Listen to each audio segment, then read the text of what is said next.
Irmãos, saudamos com alegria todos os que estão nesse santuário, aqueles que acompanham via internet, os nossos visitantes. Que bom que o Senhor está aqui. Nós vamos hoje ministrar a última pregação na primeira carta de Pedro. Domingo passado eu adiantei para o capítulo 5, hoje nós vamos voltar ao capítulo 4. Desde o verso 12, capítulo 4, verso 12 até o verso 19.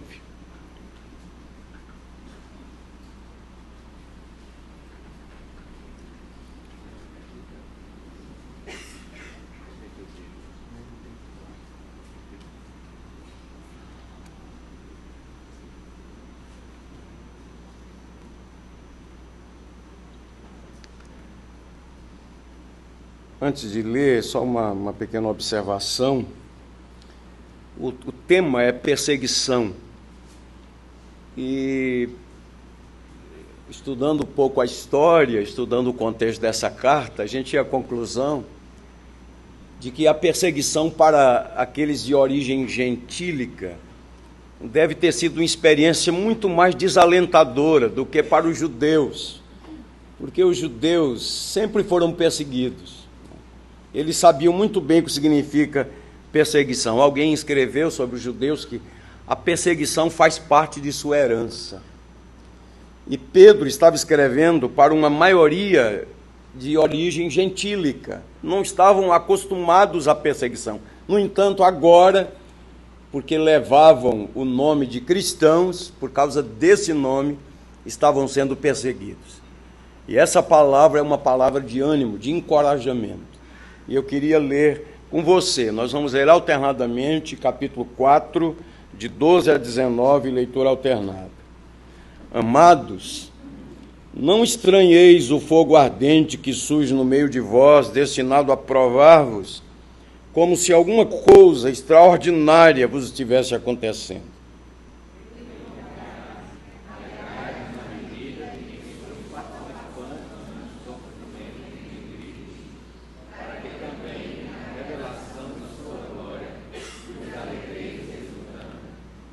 Se pelo nome de Cristo sois injuriados, bem-aventurados sois, porque sobre vós repousa o Espírito da glória de Deus.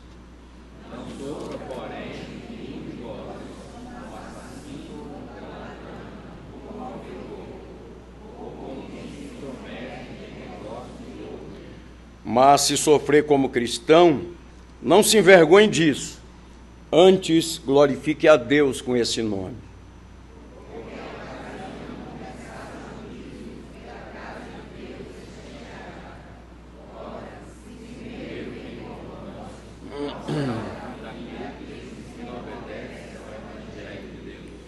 E se é com dificuldade que o justo é salvo, olha que pergunta. Onde vai comparecer o ímpio? Sim, o pecador.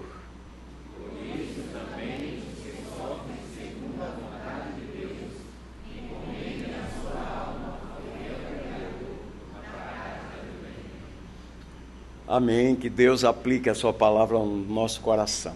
Queria pedir que você ficasse com a Bíblia aberta, reolhando os versículos, acompanhando e dizendo aí no seu coração uma oração. Senhor, fala ao meu coração, desvenda os meus olhos, para que eu contemple as maravilhas da tua lei. Nunca é fácil ser cristão. Estou dizendo cristão no sentido essencial da palavra, o sentido mais legítimo, de uma palavra que está muito desgastada, muito especialmente aqui no Ocidente. Ser cristão pode não significar absolutamente nada, não significar coisa alguma, mas no sentido bíblico, no sentido legítimo, nunca é fácil ser cristão, porque ainda hoje a vida cristã pode trazer solidão, impopularidade, sacrifícios, problemas, perseguições.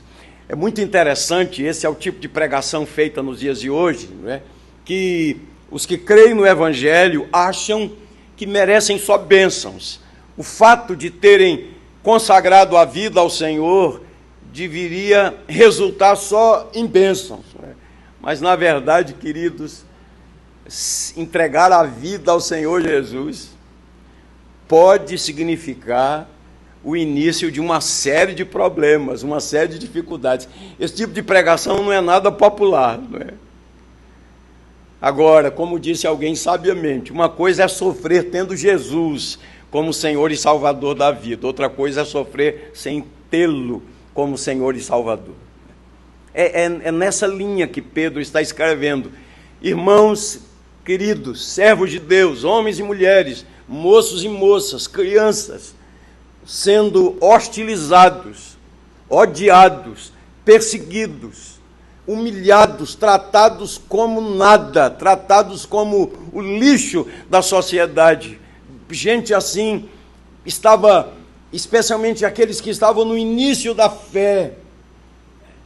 E Pedro começa a dizer, não estranhem, como se algo extraordinário estivesse acontecendo. Na verdade, isso é algo natural, é normal para aqueles que confessam a Jesus como Senhor. Tem um texto que nós não nos lembramos sempre, mas está lá na palavra de Deus. Todos quantos querem viver piedosamente em Cristo serão perseguidos. Agora, quando a gente vive um cristianismo assim, água com açúcar, um cristianismo diluído, um cristianismo que não se posiciona, um cristianismo camaleônico, não é, que toma a cor e a forma do ambiente, um cristianismo sem compromisso com o Senhor. Obviamente que para um tipo de cristianismo assim não há oposição e não há perseguição, mas todos quantos querem viver piedosamente em Cristo serão perseguidos. Se você observar bem o texto, você descobrirá que nós temos aqui 3 imperativos e temos 2 mandamentos negativos. Vejam como Pedro foi bastante didático, não é? Eu vou começar com os mandamentos negativos. O primeiro mandamento está no verso 12, o outro está no verso 15. O primeiro mandamento negativo é exatamente isso: não estranheis o fogo ardente que surge no meio de vós. Verso 12. Na verdade, o que Pedro estava falando pelo Espírito de Deus era uma advertência aos novos convertidos contra o desânimo.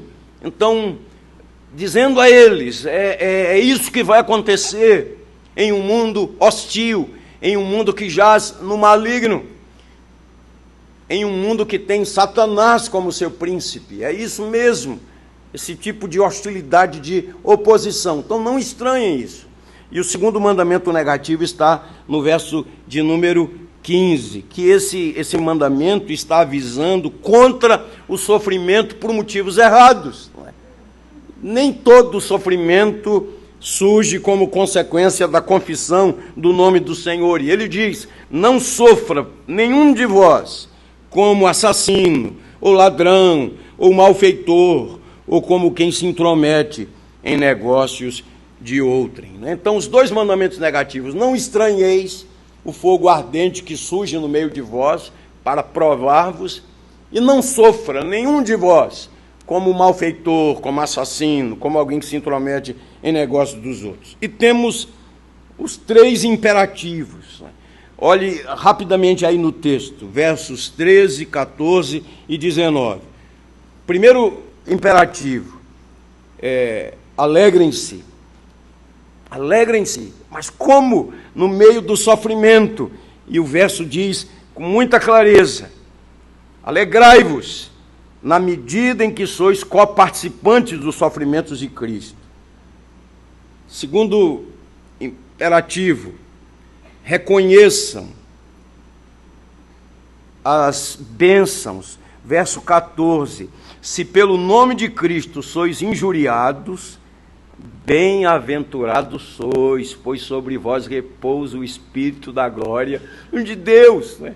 Essa palavra, não se inquietem, alegrem-se, não sofra como malfeitor, mas louve a Deus, ou seja, reconheça os benefícios. E o terceiro imperativo, louvem a Deus, como está lá no verso de número 19. Né? E entreguem-se ao Senhor, entreguem-se aos cuidados do Senhor. Feita essa síntese do nosso texto, nós vamos então dividir essa ministração em 3 partes. O primeiro ponto que eu quero destacar aqui está nos versos 12 e 13, a relação que há entre o cristão e a perseguição.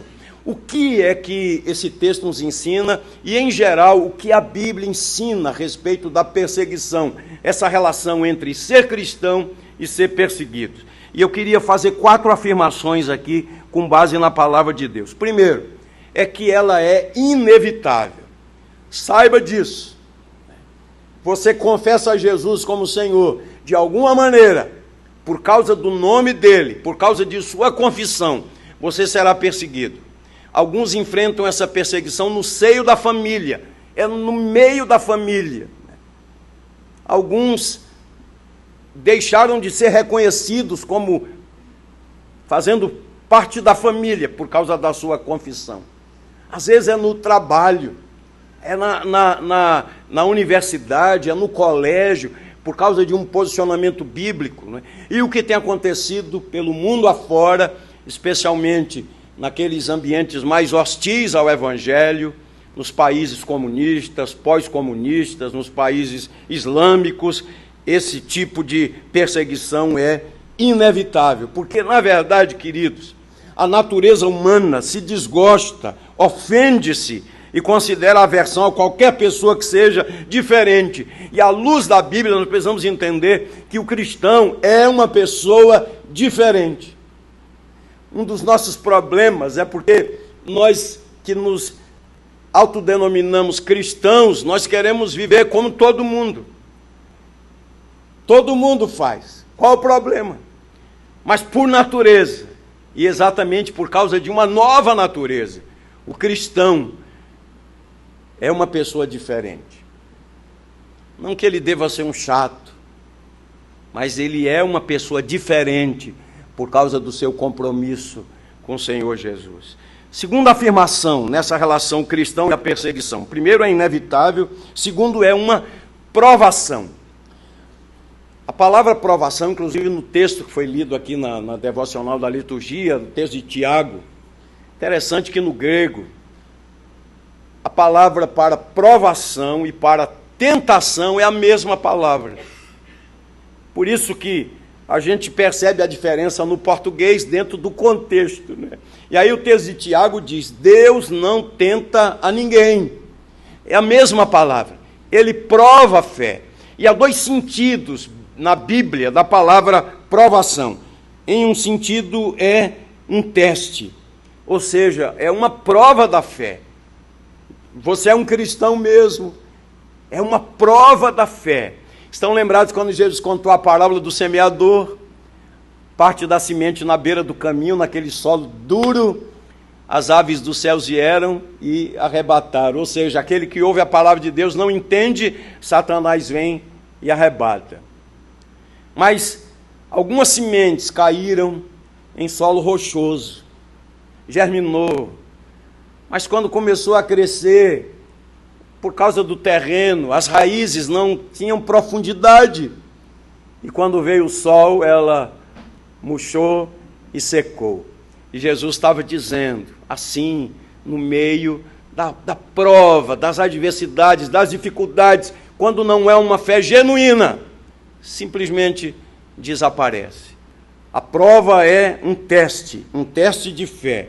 E o segundo aspecto é que somente o verdadeiro cristão será perseguido, porque aquele que contemporiza com o mundo, aquele que subestima a diferença de estilo de vida de um cristão e de um não cristão, certamente esse não será incomodado. É um teste de fé e um teste para aquele que é um verdadeiro cristão.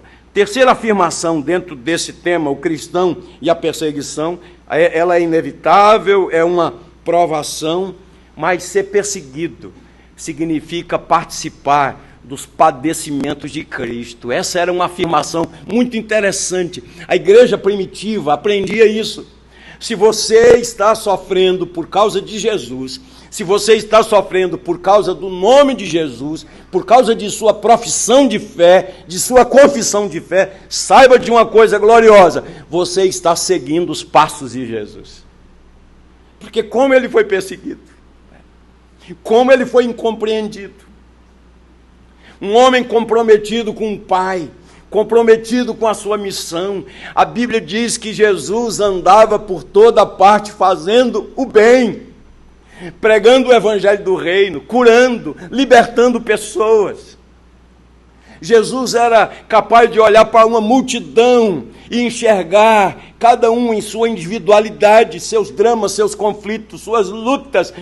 É comum ler no evangelho, vendo ele, a multidão compadeceu-se, porque estavam aflitas, estavam perdidas, como ovelhas que não têm pastor.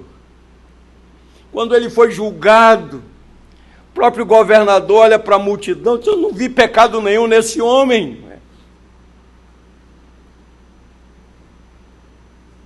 E como ele foi perseguido, Isaías, 7 séculos antes da vinda de Jesus, diz que ele foi o mais rejeitado entre os homens. Homem de dores, que sabe o que é padecer, e como um de quem os homens viram o rosto, não fizemos dele caso nenhum. Ele foi a pessoa mais odiada, mais rejeitada, mais desprezada.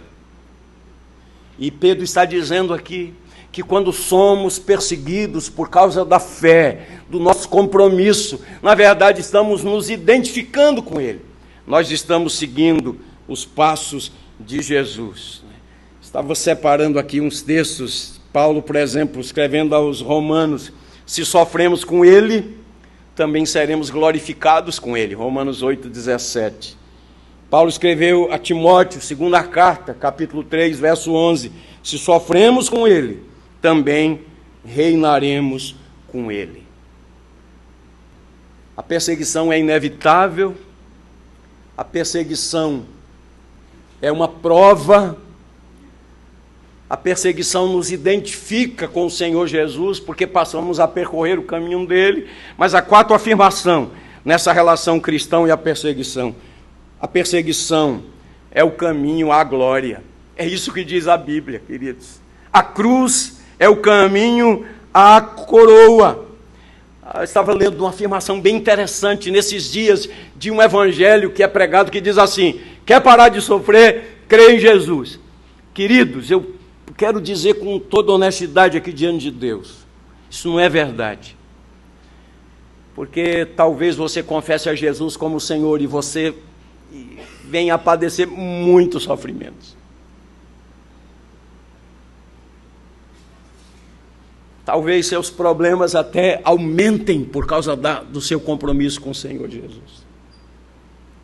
Você imagina esse tipo de pregação lá no primeiro século, nos dias de Pedro, ou nos dias do apóstolo João, no contexto do Apocalipse. Você imagine só, alguém dizer: você vai parar de sofrer se confessar Jesus como Senhor. E aí os cristãos torturados, perseguidos, queimados, costurados em peles de animais e lançados às feras. Imagine só.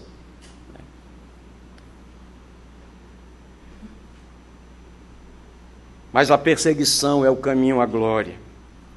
Olha que palavra maravilhosa do apóstolo Paulo, 2 Timóteo, pouco tempo antes de ser decapitado, sua última epístola, 2 Timóteo, ele escreveu, capítulo 1, verso 12: estou sofrendo essas coisas, todavia não me envergonho, porque eu sei em quem tenho crido.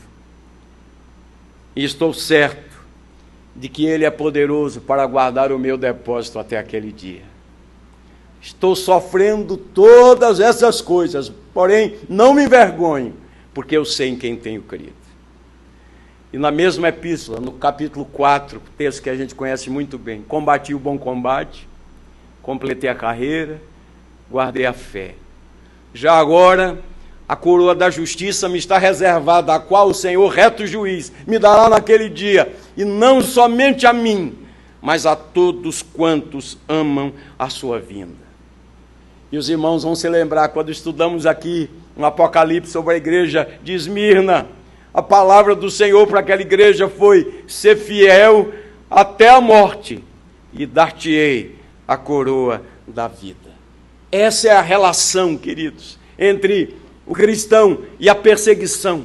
Um cristão genuíno, alguém que confessa Jesus como Senhor e Salvador de sua vida. A perseguição é inevitável. A perseguição é uma prova. Ela representa o seguirmos na mesma trilha do Senhor Jesus. Mas também esse sofrimento antecede a glória. É isso que nos ensina a palavra. O primeiro ponto foi esse, a relação entre o cristão e a perseguição. Segundo ponto, a bem-aventurança de sofrer por Cristo. Olha aí na sua Bíblia os versos 14 e 15. É isso que ele fala com muita clareza. A afirmação de Pedro aqui é a mais importante. Se alguém sofre por Cristo, é isso que ele diz: o glorioso Espírito de Deus está sobre ele.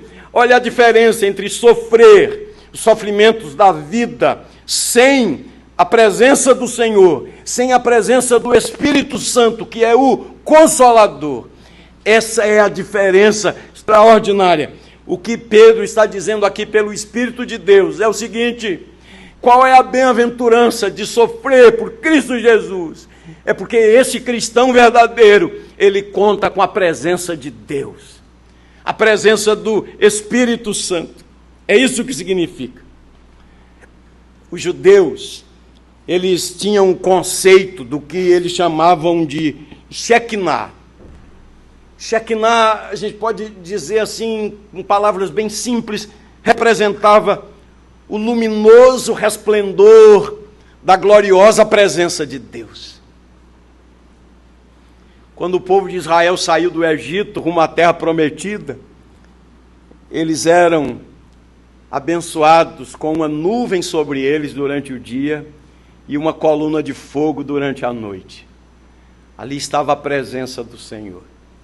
Mas há textos, o tempo não permite agora, como Êxodo 16, 7, Êxodo 24, 16, Êxodo 29, 43, mas eu vou citar dois textos, um no livro de Êxodo 40 e no 1 dos Reis, capítulo 8. Por exemplo, quando Moisés construiu o tabernáculo, na verdade, Deus deu a Moisés a planta,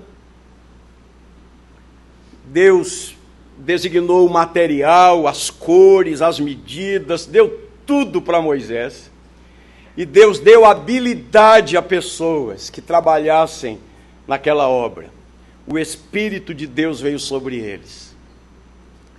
E Êxodo 40, 34 diz que quando o tabernáculo foi concluído, a nuvem cobriu a tenda da congregação e a glória do Senhor encheu o tabernáculo. A Shekinah. Era a presença de Deus ali. Primeiro livro dos Reis, capítulo 8. Deus deu a Salomão o privilégio de construir o templo de Jerusalém. E esse texto diz que quando a Arca da Aliança foi introduzida no templo, está escrito lá, 1 de Reis 8, 9 a 11, uma nuvem encheu a casa do Senhor de tal sorte que os sacerdotes não puderam permanecer ali para ministrar por causa da nuvem, porque a glória do Senhor encheu a casa. Repetidamente aparece no Velho Testamento a ideia de Shekinah, do resplendor, da luminosa glória de Deus, na forma de luz visível. E o que Pedro está dizendo aqui é exatamente isso, queridos. Vejam, irmãos, não estranhem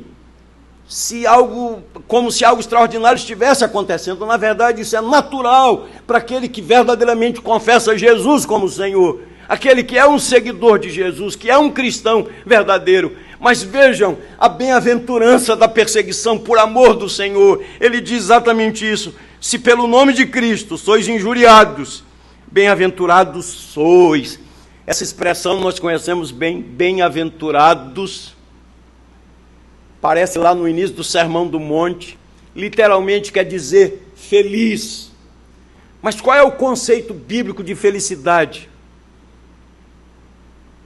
É ser feliz objetivamente. é ser feliz do ponto de vista de Deus. Foi isso que Jesus ensinou lá no Sermão do Monte. Se por minha causa vocês forem perseguidos, injuriados, maltratados, vocês são bem-aventurados. É essa a ideia aqui. Por que sois bem-aventurados?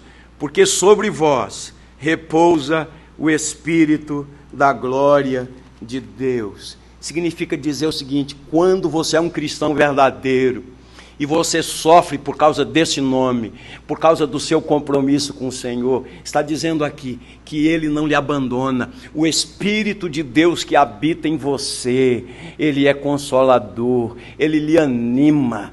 O que é que o Espírito de Deus faz? Ele nos ilumina. O Espírito Santo nos dá poder. O Espírito Santo nos traz à memória as verdades de Deus. O Espírito Santo aponta para Cristo. O Espírito Santo nos guia para toda a verdade.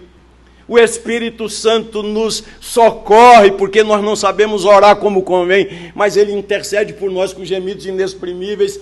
E usando essa linguagem do Velho Testamento, está dizendo: assim como a glória de Deus encheu o tabernáculo, assim como a glória de Deus encheu o templo quando a arca do Senhor foi levada, todo aquele que está em Cristo é habitado pelo Espírito de Deus.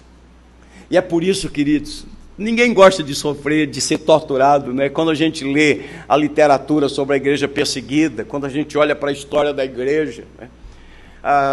Quando aqueles nossos irmãos eram levados para o Coliseu para serem estraçalhados pelas feras, a história traz o relato de que eles se davam as mãos, eles se ajoelhavam, eles oravam e cantavam louvores ao Senhor. Como é possível? Aqueles cristãos seriam dilacerados em poucos instantes, mas estavam eles orando e louvando. Qual é o segredo? Era a presença do Espírito Santo de Deus. É isso que o texto está dizendo. Vocês são bem-aventurados. Vocês são bem-aventurados. Se vocês estão sofrendo por causa da sua fidelidade a Jesus, não são uns coitadinhos, pobrezinhos, oh, que dó, que pena, nada disso. Do ponto de vista de Deus, bem-aventurados, porque sobre vocês repousa o Espírito da glória de Deus. Agora, queridos, duas afirmações aqui. Primeiro, quem não é cristão e está na igreja, quem não é convertido está na igreja, que vida infeliz é essa, não é? Porque não prova das delícias de Deus, não experimenta nada disso, não conhece isso. Que coisa terrível, não é? Não ser um cristão autêntico, um verdadeiro convertido. Então hoje é uma oportunidade muito especial para dizer: Senhor, tira a venda dos meus olhos, converte o meu coração. Eu não quero ser apenas um presbiteriano, eu não quero ser apenas um evangélico, um protestante, mas um servo do Senhor, alguém que verdadeiramente conheça que o Senhor é Deus, alguém em cuja vida repousa o Espírito da glória de Deus. Que coisa terrível estar na igreja sem ser convertido, porque tem que participar da vida da igreja, tem que participar das atividades, né? E acordar no domingo e dizer: que pena que hoje é domingo e eu tenho que ir para a igreja, né? Que coisa! E eu tenho que ir mesmo, porque já estou chegando aí na segunda metade do mês quase, e eu não fui ainda. E eu preciso ir, senão as pessoas vão me censurar. Que coisa infeliz! Mas quando alguém diz: alegrei-me quando me disseram, vamos à casa do Senhor, que diferença. Um dia nos teus átrios vale mais que 1000, olha que diferença. Sobre vós repousa o Espírito da glória de Deus. Um dos textos que muito comove o meu coração no livro de Atos é quando Estevão estava sendo submetido a juízo, injustamente sendo acusado e sendo condenado e apedrejado. Um homem de Deus, a Bíblia diz que Estevão era um homem cheio do Espírito Santo, um homem bom, um homem cheio de fé, um diácono da igreja, um homem comprometido com o Senhor. pregou um sermão tão lindo e odiado pelas pessoas. Mas a gente lê em Atos 6,15, Estevão ali, firme, sofrendo. Ninguém me diga que aquelas pedradas não doíam. Doíam mesmo, imagine, uma pedrada na cabeça, no rosto. Eles atiravam mesmo para matar. Não era uma coisinha de menino assim, jogando uma pedrinha de brincadeira, não. A Bíblia diz que os homens, os algozes, rilhavam os dentes, cheios de ódio.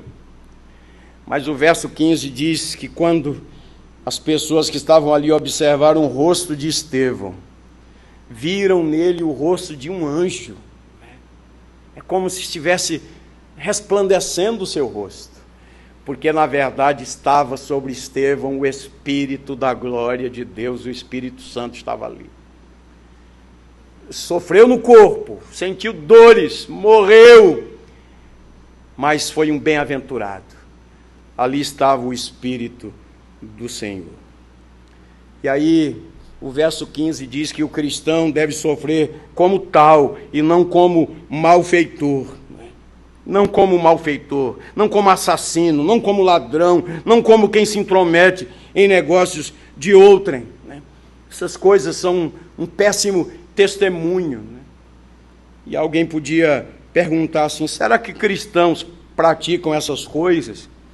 Se você fizer uma leitura cuidadosa, 1 aos Coríntios capítulo 5, Paulo diz o seguinte à igreja de Corinto: eu tenho ouvido coisas que acontecem no meio de vocês, coisas que nem entre os gentios acontecem. Olha que coisa, está dizendo para a igreja, está dizendo dentro da igreja tem coisas que nem acontecem no meio dos incrédulos, porque os gentios aqui, o uso que ele faz é no meio daqueles que não conhecem a Deus. Capítulo 6 de 1 Coríntios fala de demanda entre os membros da igreja que estavam levando suas causas à justiça comum, não resolviam lá internamente. E Paulo está dizendo, perguntando a eles, vocês não têm aí quem resolva essas coisas, né? Um irmão processando o outro. Isso é uma vergonha para vocês. Na verdade, o que ele está dizendo é o seguinte, queridos, que nosso estilo de vida não traga vergonha ao nome do Senhor. Que o nosso estilo de vida não comprometa a pregação do Evangelho. Essas práticas são um péssimo testemunho. Terceiro e último lugar. Primeiro, a relação entre o cristão e a perseguição. Segundo, a bem-aventurança da perseguição na vida de alguém que é verdadeiramente um cristão. E a terceira verdade, versos 17 a 19. E essa é a palavra que eu queria deixar assim como um bálsamo para o seu coração. Confie a Deus toda a sua vida. Confie a Deus todos os seus dias. Confie a Ele o seu futuro. Está dizendo aqui duas coisas que são bastante impactantes. O juízo começará pela casa de Deus. É isso que ele está dizendo. O Deus justo e reto juiz. O juízo começará pela casa de Deus. Estava lembrando de um texto lá do profeta Ezequiel, capítulo 9, versículo 6, quando Deus levantou o profeta para falar ao povo de Israel. E a palavra era a seguinte: começai pelo meu santuário. Ou seja, o juízo começa pela casa de Deus. Porque onde o privilégio é maior, o juízo será mais severo. Há até um texto que às vezes ele é meditado fora do contexto, está aí pertinho de você, Tiago, capítulo 3. E isso é uma palavra que eu quero dar agora a todos os professores de escola dominical, das crianças, dos adolescentes, dos jovens, dos adultos, da terceira idade. Tiago 3 diz assim: meus irmãos. Então, quando você for convidado para ser professor de escola dominical, você diga logo, eu vou orar primeiro e que Deus tenha misericórdia de mim. Porque a palavra diz assim: meus irmãos, não vos torneis muitos de vós mestres, sabendo que havemos de receber maior juízo. É isso que ele está dizendo aqui. É isso que Pedro diz. O juízo começa exatamente pela casa de Deus. Agora, preste atenção, você que é incrédulo ainda, você que não é um convertido, qual a sua esperança?